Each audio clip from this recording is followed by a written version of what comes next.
Calling upon Srijan Nagar, co-founder, FinBox. Can we have him on stage, please? And a huge round of applause for him, definitely. And along with him, Sanoop Sashindran, product lead, FinBox. Can we have both of you on stage? Hi everyone. Thank you for joining. Quick show of hands, who all were there in the morning session at 9 a.m.? Oh, quite a lot of you. Cool. Sanoop is here with me. Sanoop heads product for our BRE Sentinel. We would like to quickly talk about why we built this and what can you do with it. So just a quick recap of what we discussed in the morning. In the new paradigm of digital lending, a lot of the policies, a lot of the core underlying infrastructure for digital lending is changing. NBFCs and banks are sourcing from all of these new channels. So earlier it was just DSAs and branches and maybe their own organic journeys. But as we move to newer generations of embedded finance, embedded sourcing to OCEN, ONDC, DPI, there is a need for improved risk and fraud management stack. And that is what we are going to demo. So basically think of it this way that, as you move from the erstwhile physical channels to digital channels, a new set of data sources are unlocked. You don't have a lot of people basically looking at the case. You want to be fast. You are competing in a digital marketplace. So you want to be able to do more and more STP. You want to be able to underwrite cases digitally. You want to be able to iterate with many policies on new data sources. You want to be able to deploy policies fast, segment customers well, right? So because, every time you sort of go live with a new partner, they would come up with their own set of data sources and everything. And your tooling, your BRE, your stack should be able to solve that, from the ground up. Right. So basically the key requirements would be the following. One is you should be able to unlock new data sources, which is advanced data connectors. A lot of the fraud that we are talking of, a lot of the data points that we are talking of are not captured digitally. So for example, you can't capture someone's, in the traditional underwriting process, you don't have any telemetry on IP address, you don't have any telemetry on device, you don't have any telemetry on how many addresses are linked to this phone number, how many social media account does this customer have. So all of these are new alternate sources of data. So all of your underwriting strategies, whenever you are sourcing a loan completely digitally, right, can rely on these new advanced sources of data. You need a stack that is real time, where you can create policies, segmentations, where you can, where the journeys are also adaptive. Not every customer should go through the same, lengthy journey. Good customers should have a smaller journey because you don't want to lose them, and bad customers or, customers where the segment is not as good should have slightly lengthier journeys where you're adding more checks and balances. So even the customer journey, whatever you see on the front end should be adapted, should be a function of, the risk segment. And then, in digital lending, things happen really fast. So for example, if someone exploits a loophole in your application, very soon you will see that 100 different people have again found out the same loophole. Frauds are synthetic, they are coordinated. So the surface attack area, even if the attack surface area, even if it is small, can get exploited really, really fast. So if any abnormal activity is happening, you need to know really fast. So for example, suddenly if my approval rate increased, or suddenly this particular check has been bypassed so many times, or for this particular segment or this particular partner or pin code, usually I'm seeing X approvals, but suddenly I'm seeing 3X approvals, you should get alerts on all of these things, right? And then underwriting and monitoring is continuous and not point in time. So, at every point you are re-rating the customer segment, you are, rechecking their eligibility, you are re-evaluating their credit worthiness in light of new data sources that are coming. So with this note, we are launching Sentinel AI today. So I'll just quickly play a small video which basically talks about what it does, and then we'll go into then Sanoop will take you guys through the demo of the platform.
Hi everyone.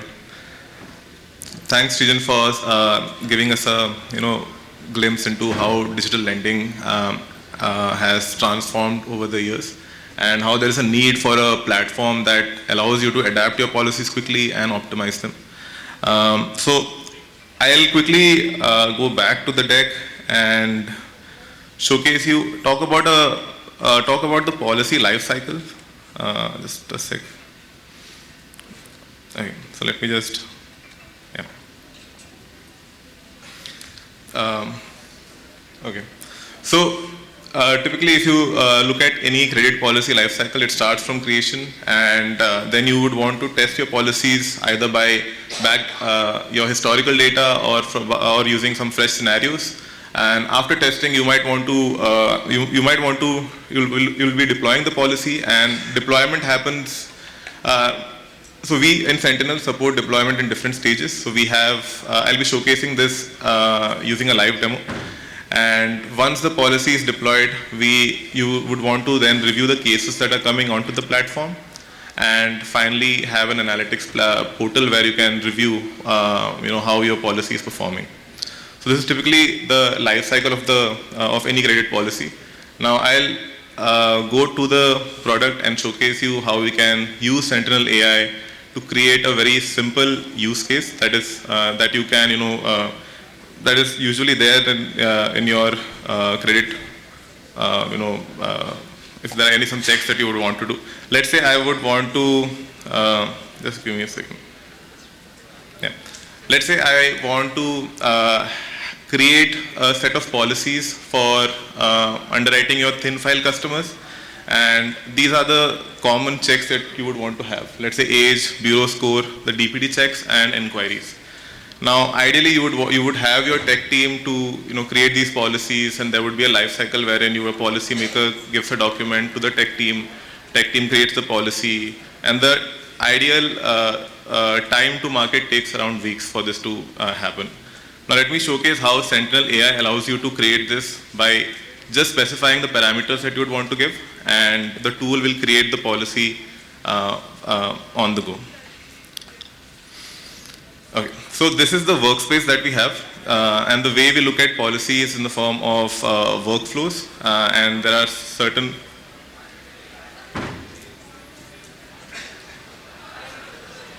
okay. Alright, so this is how the Sentinel workspace look like, and every policy we represent in the form of a workflow. And for the example that I am showcasing, let's say you would want the AI to create a policy for you, and you have certain parameters that you have defined. So let's say you would want to check if the bureau score is greater than certain threshold, if age is between certain values, if income, inquiries, and let's say DPDs. And you can add more parameters as per your policy. This is just for the sake of the demo. Now, let me just tell you what happens in the background. So, the Sentinel AI analyzes what kind of data parameters you're using. You have asked. So, in this example, we need bureau as a data source. We need age and income of the customer, and other parameters are part of the bureau. So, first it figures out what source of data you need.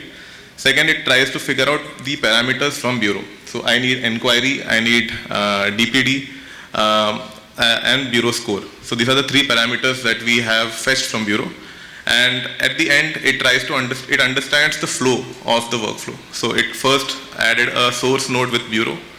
It then created two parameters, age and income, that we are getting from the customer. And it created a rule set with all the rules that we have mentioned. Now if you notice, we use natural language to specify the rules. Age should be between, income should be greater than 50K, we didn't say 50,000.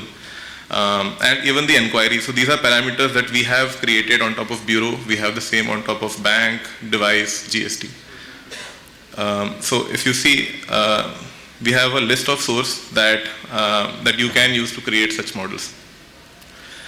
And once you have created, the next part of it is how you can test the workflow. So testing also happens directly on the platform, where you have an option to simulate it on historical data. So you can specify that you want to run the policy on last 1 month of my customer base, and it would basically pull the data from historical data that you already have and rerun on this version. So you will be able to do a quick what if kind of a scenario, that if I change my bureau threshold to 750, what is the drop in approval rate that I would be getting? And once you have created and tested your workflow, the next bit that we have is how quickly you can deploy the policies. So let me just show you the different modes that we allow for you to deploy it in. Now, when you are rapidly iterating your policy, one of the major concern is how you can deploy in a very controlled manner. You don't want your business to be impacted for every policy change. So we have different modes in which you can deploy. The first one is full rollout, wherein you replace your current version with the new version. Champion Challenger is the typical A/B testing. And the canary is the one which I would want to highlight here, where your new version will run in parallel or in shadow of your existing policy. So it does not impact your business. In fact, it will give you a real-time analysis of how your new version is performing. So you usually simulate on older data, but on production, the use case is very different. It might not behave the same way that you had imagined. So canary deployment allows you to run real-life scenarios and see how the policy is performing. And then you can switch it to full rollout. So you get a very controlled way of iterating your policies and deploying it on production. Often, since any bank or NBFC would work with multiple technology partners, so often deployment or new policy deployment is a function of many teams working together. So for example, your LOS team or your journey team would have to send some new data points to the policy. They would have to configure the endpoint and everything. Or often your IT team is just writing policies and code and it goes through like a long development cycle. This makes it super easy and gives the control back to the risk team and the credit team, where they can have their own versions of the policy. They can use this as a central control plane to manage different versions. If there is some issue with a version, they can quickly roll back to the previous version. A lot of times, even if you have tested and simulated your data in a development environment or in UAT, a lot of things get clear only once you go to production. Because the through-the-door population changes. For example, the kind of population you attract on month end versus the kind of population you attract on month start is very, very different. So often you would want, the policy to be deployed for some time, not take any decision on it, but just keep it deployed, keep collecting data and then review it. So that is what Canary sort of helps you to do. So typically the life cycle which our customers follow is they'll create a policy using the studio that Sanoop showed you, and then they will test it, they will simulate it on a large set of internal data, and then they would deploy it in a shadow mode and let it run for a week, and then see if there are any new learnings that they're getting from that shadow mode, and then they finally promote it to production. And in terms of creation, while we showed the bureau part here, there's a bunch of things that you can do. For example, there are some native data connectors which are very, very common to this industry. So for example, all the 4 bureaus, CIBIL, Experian, CRIF and Equifax are natively supported. You don't have to create parsing rules for them. You can just send the raw data here and we can parse it. The AI system can basically create thousands of different variables on top of it, all of which is explainable. You have definitions of those variables, the logic of how those variables are created, so that you can use them in your system. Similarly, all the standard connectors such as Perfios, bank statement analyzer from different vendors, ITR, GST, all of these are natively supported. So all of these integrations are there. Then there are integrations with KYC systems, your NSDLs, DigiLockers, Karzas of the world, all of these data providers are already supported natively. So in case you want to use it as not just a policy engine, but also a KYC engine. For example, let's say you are doing partnership-based lending with different LSPs, and for different players, you have different KYC policies. Some of them are REs, where it's a co-lending kind of an arrangement. They will do the KYC on your side and you just have to validate. Some of them are LSPs, where you will have to do the full KYC, right? So all of these tweaks and policies you can create from within the system. So it can serve as not just your policy engine, but like a centralized decision engine for all things risk, fraud, policy, KYC. Similarly, let's say you have a set of fraud checks that you want to implement. Simple fraud checks such as if the customer is changing PAN 3 times and still not getting a name match, reject them. If the customer is uploading a fraudulent statements 3 times, reject them. If the name match is failing more than 4 times, reject them, right? Now these checks, usually what you would do, you would write this check in a document and give it to your 5 different systems, because you have 5 different systems, but the implementation will have an error or a delay. Let's say vendor 1 implemented it properly, but vendor 2 did not implement it properly. So even though while creating that policy your intention was right and your analysis was right, but there is a delay or there is a screw up in the implementation process. So this tool allows you to centralize all of your risk and policy implementations in one place, and then you can give these versions to different players. Different of your systems. So your different LOSs, different journeys can integrate with this via different APIs. So this is what it means in terms of creation. Can we show the explainability? Now in a lot of cases, once you have built a policy, right, you would want it to be explainable and you would want it to be debuggable. So for example, tomorrow if someone asks you that, okay, how did you arrive at this decision? How did you say that this customer should get approved or rejected? So there is a audit trail that gets maintained for every decision that you do. So it's like a full end-to-end, decision tree, which helps you understand, how did we arrive at this particular node. So this, this is a big deal when it comes to RBI audits, when it comes to regulatory audits, or even, spot checks or answering questions to your sales team that, hey, why did you reject this customer? You can just embed this view into your systems, and, you can just explain every decision that you make. And of course, every metadata that is created along the way on, what was the offer, what was the, variables that went into each of these blocks are available to you at any point for audit. You can download the CAM report, you can download a report in your own format, send it to your system, all of that is available. Similarly, let's say you want to create scorecards, wherein these scorecards are a function of different sources. So after a point, your rule-based systems will not work and you'll have to create scorecards. Now those scorecards can be a function of crosstab between bureau and bank, crosstab between bureau, bank, age. So all of these scorecards can just be imported here as CSV files, and you can create all of this thing without knowing how to code. And you can ask the AI assistant to sort of, the AI assistant to create all of this in natural language, and it will create it for you. What else? Do you want to touch upon analytics? Right. So along with this, after deployment, the next part is how you can monitor and analyze the results. So one is we have an analytics platform dashboard, so you can create your own charts and rules. So if you want to see what are the top rules that are rejecting a customer, if you want to see which DSA is approving, all of this can be created as per your requirement. And an important thing is monitors. So let's say you are running a two-wheeler vehicle loan. You would not want to give a loan amount, let's say, less than 50,000. And for some reason, if your policy is giving, you can, track all these outliers by creating monitors. So it can be at this variable level, or it can be at your average approval rate. So if you are a PL, if you have a PL book and you will have a average approval of, let's say, 8 to 9%. If you're after a policy deployment, it shoots up to 20% and goes down. So you can track all these alerts, and your team would be notified. So if I have to just quickly showcase here, you can set up warning monitors and error monitors. So you have a complete suite that allows you to control your entire policy lifecycle. Yeah. I think that's it from our side. If we are open for questions, if you have any.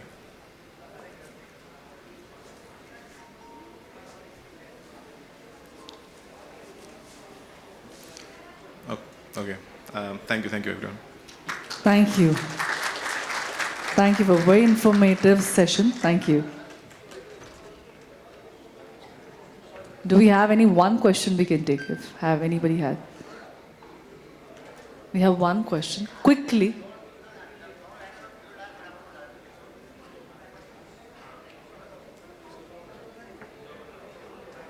Can we have the mic there, please, passed on? So I'll request you to please stand so that you can identify. Yeah.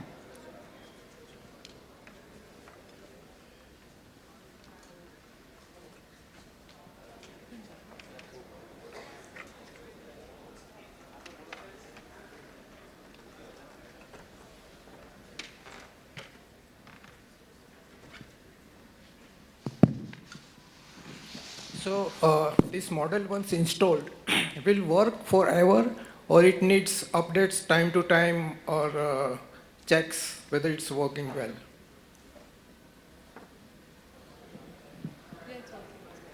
Hello. Yeah. So when we sort of deploy it,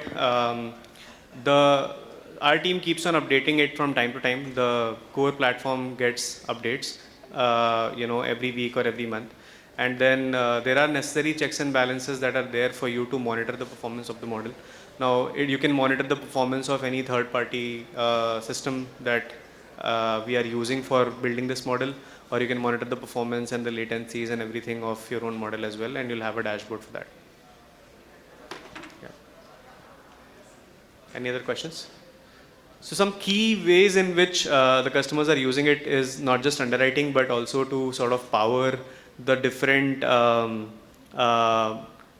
journeys. So for example, when should I take a bank statement? When should I send this to a high touch underwriting flow? When should I send this to a low touch underwriting flow? These are the decisions that you can power.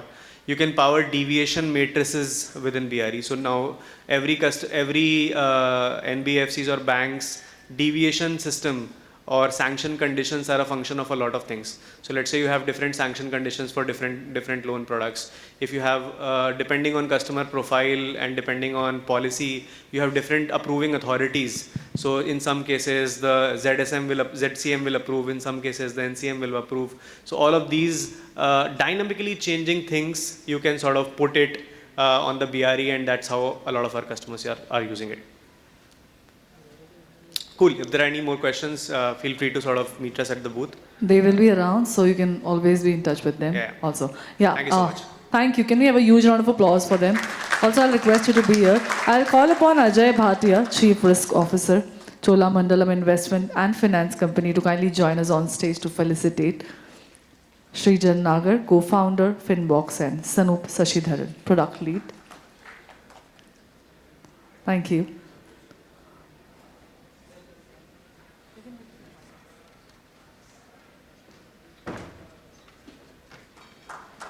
Thank you.